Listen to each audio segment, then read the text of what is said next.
Don't forget, as always, you can follow us on the social medias, Twitter, Moncton Wildcast, Instagram, Wildcast Podcast, TikTok, Wildcast Podcast. We'll get back to doing those.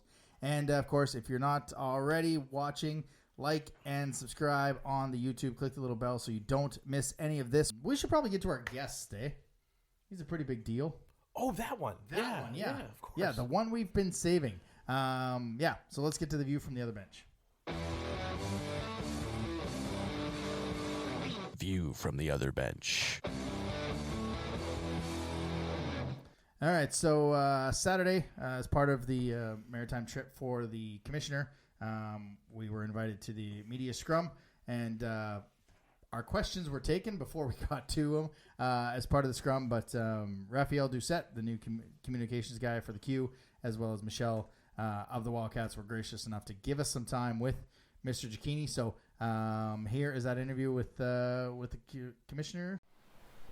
Hey, podcast fans. It's a view from the other bench with the QMJHL Commissioner Mario Cecchini.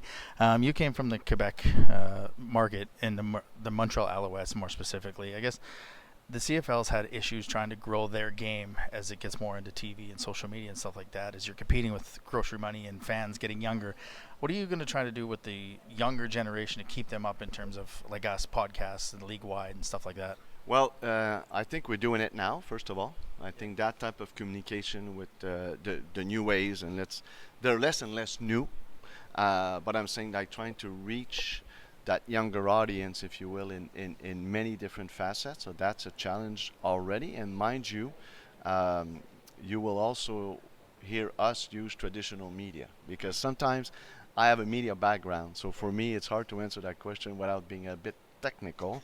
But we over-exaggerate the hype of social media, and we overplay the downfall, if you will, of traditional media.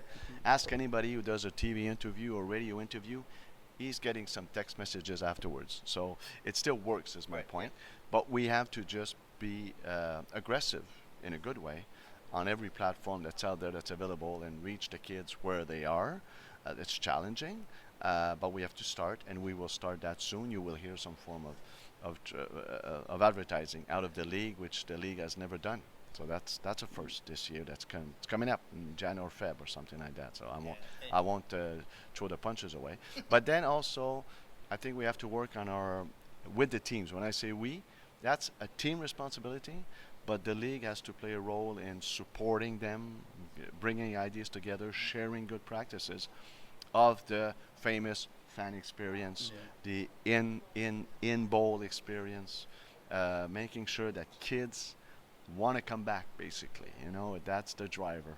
If they come back, if they tell their parents, I want to come back, it was an enjoyable afternoon, well-priced, not overpriced, not underpriced, but well-priced, and making sure that they leave here with a big smile. That's our job. Follow us on social media at Moncton Wildcast.